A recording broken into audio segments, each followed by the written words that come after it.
سلامتنا تقبلوا فنونا مكتال تركوا زخبركم تعذبتنا كم يوعلكم فرق معلتن فرقنا خيلون لهم 4 حسس ترالو هاجراون زينات تحيز لكم قريبه زلغو فيلم منزومي نمكتالكم بخبرنا عدمكو بأندرست زينا فلا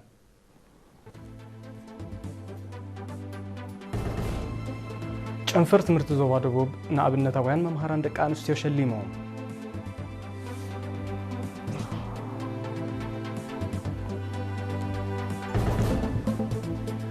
ኣብ ሓመልማሎ ኣብ ምስራሕ ፉል ዝነጥፋ ደቂ ኣንስትዮ ኣብ ናብርአን ንምሕያሽ ከም ዘርኣያ ገሊፀን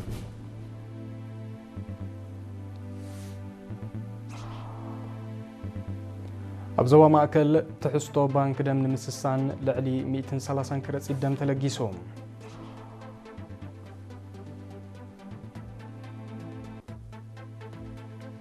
بمسمر أركتيك كايت وطين زلو نقداو نتفتات هندن روسيان كابز متساعمت كم زتقبر تحبيروم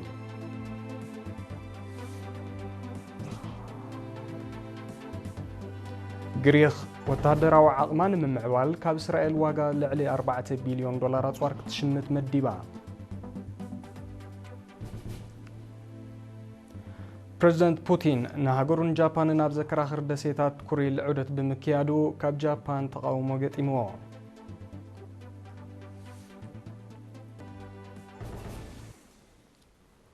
زرزر زينا نمهاران زقبر من التباع وتصي تمرتيا ممحياش وطاو تراخم زلو زفلاتيوم نزب مقنزاب جانفر تمرت زوبادوب نابنتاوين ممهاران دكان استيو التبابع اللوم نتسنى سرعة استغطاتلت وكيل إيرنا شويت قبر برهان زدالو توصاب ميكائيل حدقه أربعي ጨንፈር ትምህርቲ ዘዋደቡ በ10 ክልተን ሓሳብ ከተማ መንደፈራብ ዝወደቦ መደብ ካብ 10 ክልተን ዞባታት ንስተመርጻ 65 ኣብነታውያን መምህራን ናይ ኣፍልጦ ወረቐት ምስክርን ገንዘባዊ ሽልማትን ዓዲሉ ኣብቲ ሚኒስተር ትምህርትና ማሕዳር ዞባ ደቡብን ዝተረኽብሉ ናይ ምትባዕ መደብ ሞያው ስነ ምግባር ተወፋይነት ኣብ ስራሕ ምድላውን ምትግባርን ውጥን ምህሮ መምሃርን ምስትምሃርን ዝምድና ምስ ወለድን ሕብረተሰብን ከምኡውን ንውልቃዊ ሞያዊ ምዕባለ ዝውሰድ ተበግሶታት ካብ ቀንዲ ረኻሒታት ናይቲ ሽልማት መንባሮም ተሓቢሮም ሓላፊ ጨንፈር ትምህርቲ መምህር ህብተዝጊ ኪዳነ እተን ሽልማት ዝበቕዓ መምህራን ኣርኣያ ኮይነን ኣብ ብቕዓት ትምህርቲ ድርጊት ክፈጥራ ትፅቢት ከም ዝግበር ገሊፆም ሚኒስተር ትምህርቲ ዶክተር ሓሊማ መሓመድ ቦገና ተሳታፍነትን ብቕዓትን ደቂ ኣንስትዮ ኣብ ትምህርቲ ኣብ ዝሓሸ ደረጃ እኳ እንተሎ ዝያዳ ክድራዕ ከም ዝግባእ ብምጥቃስ እቲ ናይ ምትባዕ መደብ نخلو ممهران ab ግምት ዘእትዎ ንምግባሩ ከም ዝስራሕ ኣነፂራ ኣብ ዞባ ደቡብ ካብ ቅድመ ትምህርቲ ክሳብ ካልኣይ ደረጃ ዝምህራ 3943 ደቂ ኣንስትዮ ከም ዘለዋ እዚ ድማ ሳት 55 ሚታዊት ናይ ጠቕላላ ቁፅሪ መምህራን ምዃኑ ሰነዳት ጨንፈር ትምህርቲ የነፀር ኣብ ንዞባ ሓመል ማሎ መምሕዳር ከባቢ ሊበና ካብ 2023 ብማሕበር ተጠርኒፈን ኣብ ምምስራሕ ፉል ዝነጥፋ ዘለዋ 20 ደቂ ኣንስትዮ ኣብ ናብርአን ምምሕያሽ ከም ዘርኣያ ገሊፀን ንሳተን ኣብ ዝሃበኦ ርእይቶ ነፍስኻ ንምኽኣል ዝግበር ወፍሪ ብሓያልን ዘየቋርፅን ናይ ስራሕ ተበግሶ ምስ ስነ ኣድማዕ ስለ ዝኸውን ውህደተን ኣድልዲለን ይነጥፋ ከም ዘለዋ ሓቢረን ኣብ ሃማድአ ዞባ ዓንሰባ ሓላፊት ማሕበራዊ ኣገልግሎታትን ምክትታል ፕሮጀክትታትን ወይዘሮ ትርሓስ ንርኣዮ እቲ ብደቂ ኣንስትዮ ዝምርሓ ስድራ ቤታት ነፍሰን ክኽእላ ዝተበገሰ መደብ ኣተባብዓ ከም ዝኾነ ብምጥቃስ እተን ደቂ ኣንስትዮን ዝካየዶ ዘለዋ ፃዕሪ ሞጊሳ ሓላፊት ቤት ፅሕፈት ኣማድአ ንእዞባ ሓመል ማሎ ወይዘሮ ፋጥና ዓልን ሓላፊ ምምሕዳርን ፋይናንስን ናይቲ ንእዞባ ኣቶ ዓሊ ማሕሙድን ብወገኖም ጥርናፈ ሓይሊ ምዃኑ ኣሚነን ዝወሰድኦ ተበግሶ ንኻልኦት ኣብነት ከም ዝኾነ ብምግላፅ ንምስራሕ ፉል ንምግቢ ሰብን እንስሳን ዘገልግል ምህርቲ ስለ ዘለዎ ክተባባዕ ዝግብኦ ስጉምቲ ምዃኑ ኣብሪሆም ኣብ ዞባ ደቡብ ንዞባ ማይ ዓይኒ ኣብ ወቕቲ ክራማት ክኽሰት ዝኽእል ሕማም ዓሶ ንምቁፅፃር ዝዓለመ ፃዕርታት ይካየድ ኣሎ በዚ መሰረት ኣብ ምሕዳራት ከባቢ ዑናዋጦት ሰርዐ ቀላይ በዓል ቤት በዓልቴት ሓድሽ ዓድን ሓውሲ ከተማ ማይ ዓይኒ ናብ ዝንጥርነፈ 26 ዓድታት ፀረ ጣንጡ መድሃኒት ተነፂጎም በቲ ካብ 26 ሓምለ ክሳብ 7 ሓሰስ ዝተኻየደ ወፍሪ ምንፃግ 3972 ኣባይቲ ከም ተሸፈነ ሓላፊ ህዝባዊ ጥዕና ናይትን እዞባ መንእሰይ ኣኽሊሉ ስዮም ሓቢሮም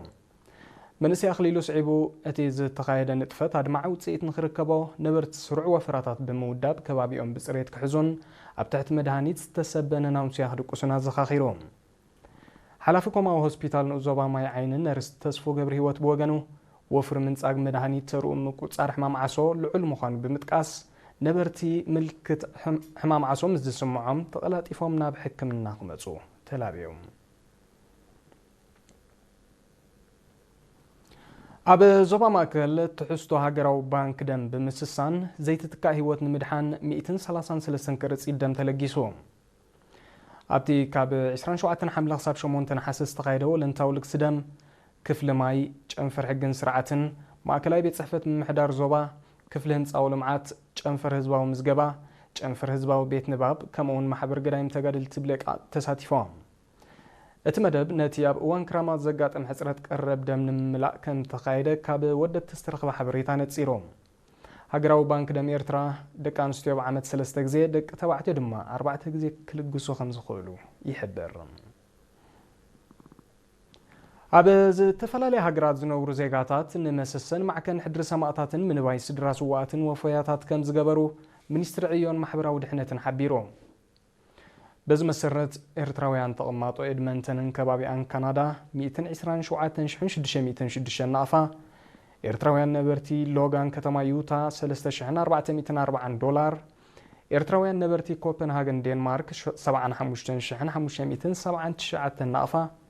ከምኡውን ኤርትራውያን ተቐማጦ ከተማ ኦረብሩ ሽወደን 36,486 ናቕፋ ንመሰሰን ማዕከን ሕድሪ ሰማእታት ወፊዮም ብዘይካዚ ብማሕበር ሕልናዊ ምኸተ ዝፍለጡ ነበርቲ ጀርመን ዜጋታት 5,040 ዩሮ ኣብ ዝተፈላለዩ ሃገራት ኤውሮጳ ዝቕመጡ ኣባላት ማሕበር ምትሕጋዝ ኮር 491 $3,300 ኣባላት ማሕበር ምትሕጋዝ ደቡብ ሽወደን 2,100 ዩሮ ማሕበረኮም ኤርትራውያን ኣብ ዮሺክን ከባቢኣን ኖርዌይ 32,211 ናቕፋ ኤርትራውያን ተቐማጦ ከተማ ኦሺክ ሽወደን ድማ 26,300 ክሮነር ኣብ አንጎላ ዝቕመጥ ዜጋ ድማ 7,800 ናቕፋ ንምንባይ ስድራ ስዋኣት ኣበርኪቶም ዝስዕብ ዜናታት ሃገራት ወፃኢ ኩራት ተዓዘብትና ንምክታልኩም ደጊምና ብኽብሪ ንዕደም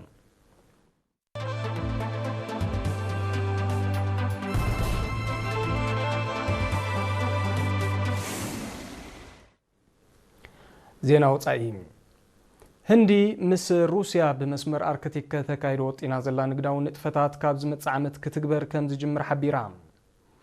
ንቕርብነት ህንዲ ዝመጎሰት ሩስያ ብወገና ንትግባር እቲ ንግዳዊ መደባት ዝምልከት ጽዑቕ ንጥፈታት ተካይድ ከም ዘላ ፍሊጣ እዚ ሓድሽ ንግዳዊ መስመር ኣብ ዞባ ማእከላይ ምብራቕ ተፈጢሩ ዘሎ ጸጥታዊ ቅልውላው ክስዕብ ንዝኽእል ንግዳዊ ብድሆታት ዘቃልል ኣብ ርእሲ ምዃኑ ካብቲ ክልቲአን ሃገራት ክጥቀማሉ ዝጸንሐ መስመር ዝሓፀረ እዩ በዚ ድማ እቲ መደብ ክትግበር ምስ ጀመረ ኣብ ምድንፋዕ ንግዳዊ ዝምድናን ዝፃወቶ ተራ ብቐሊል ከም ዘይጥመት ብኣጉኡ ይጥቀስ ሩስያን ህንድን ልዕሊ 65 ቢልዮን ዶላር ንዘሎ ዓመታዊ ንግዳዊ ምልውዋጠን ኣብ ዝመጽእ 3 ዓመታት ናብ 100 ቢልዮን ዶላር ክብ ንምባሉ መዲበን ይሰርሓ ከም ዘለዋ ይዝሕበር ባህርያዊ ጋዝ ነዳዲ ምህርቲ ሕርሻ ወታደራዊ ንዋትን ማሽነሪታትን ካብቶም ንግዳዊ ምልውዋጥ ዝግበረሎም ቀንዲ ጽላታት ምዃኖም ጸብጸባት ይረድኡ ግሪክ ወታደራዊ ዓቕማ ንምምዕባል ካብ እስራኤል ዋጋ ልዕሊ 4 ቢልዮን ዶላር ዝተፈላለዩ ጽዋር ክትሽምት ምዃና ሓቢራ እዚ ኣብ ውሽጢ 3 ዓመታት ከም ዝትግበር ዝተገልጸ መደብ ስርዓተ ምክልኻል ሚሳይል ነፈርቲ ኩናትን ድሮናትን ከም ዘጠቓልል ሚኒስትሪ ምክልኻል ግሪክ ገሊጾም እቲ ውጥን ኣካል ናይቲ ሃገር ወታደራዊ ዓቕማ ንምድንፋዕ ሰሊዓቶ ዘላ ኣስታት 30 ቢልዮን ዶላር ከም ዝኾነ እቲ ሚኒስትር ፍሊጡሎ ኣስታት 3.5 ሚታዊት ካብ ጃምላ ሃገራዊ እቶታ ንጽላት ምክልኻል ትስልዕ ዘላ ግሪክ ክሳብ 2036 ኣብ ዘሎ ግዜ F-35 ዝዓይነተን 40 ነፈርቲ ውግእ ካብ ኣሜሪካ ክትሽምት መደብ ከም ዘለዋ ትሕብር ጸኒሓ እዚ ከምዚ ኢሉ እንከሎ እቲ ወታደራዊ መደብ ብጉዳይ ባሕሪ ኣጅያንን ምብራቃዊ ማእከላይ ባሕርን ምስ ቱርክን ዝጸንሐ ዘይምቅዳው መሊሱ ከኽርሮ ከም ዝኽእል ወታደራውያን ተንተንቲ ይእምቱ ፕሬዚደንት ቭላድሚር ፑቲን ንሃገሩን ጃፓንን ኣብ ዘከራኽራ ደሴታት ኮሬል ዑደት ብምክያድ ካብ ጃፓን ተቃውሞ ገጢምዎ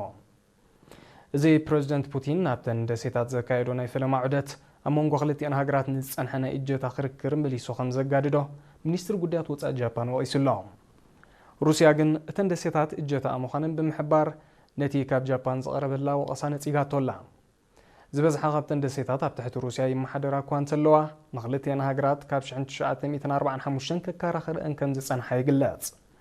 كم سعبين نايز دما اجتا كركر روسيان جابانن زاغيت وقعو ناي سلام وعل كختما هم زي كالا صبصابات يردوم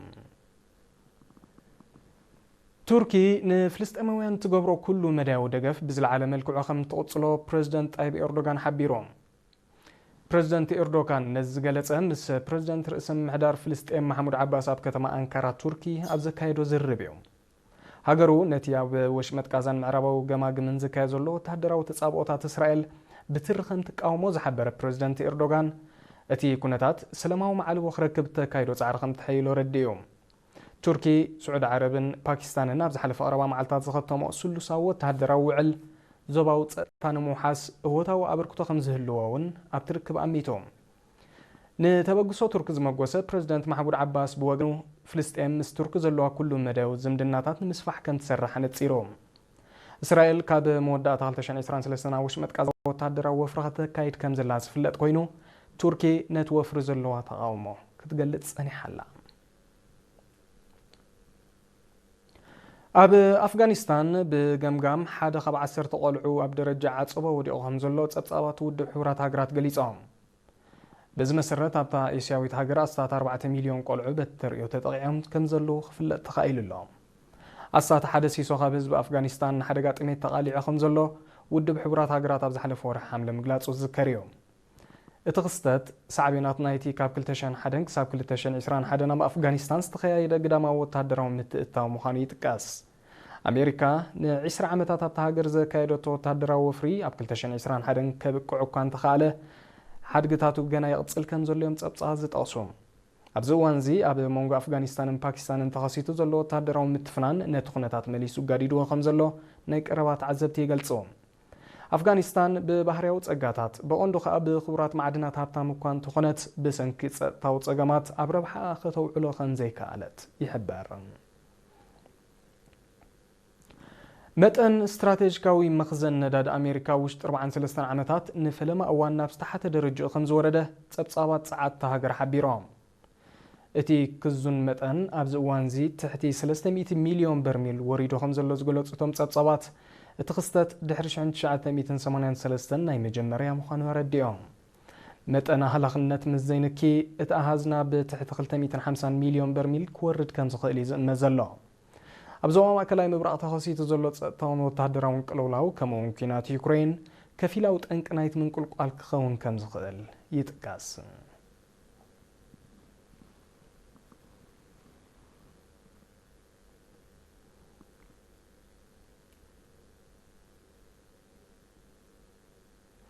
زيناتات نمززام أرست زين خدق ملكم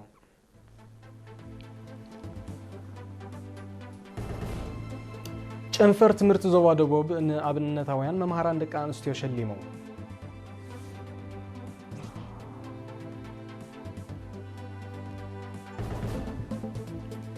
أب حمل مالو أم مسرح فول زنت فادك أنستيو أم نابر إن من محياش كم زرعي أغليسان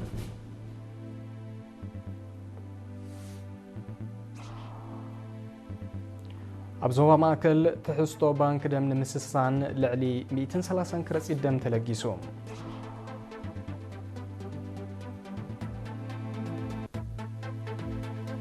بمسمر أركتيك كايت وط إنزولو نقداو نتفتات هندن روسيان كابز متساعمت كمزي تقبرت حبيروم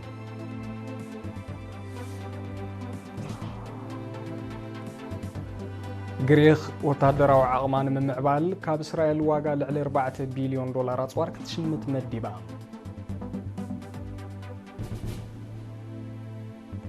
بريزيدنت بوتين نهاجرون جابان نابذكر آخر دسيتات كوريل عدت بمكيادو كاب جابان تقاومو قتيمو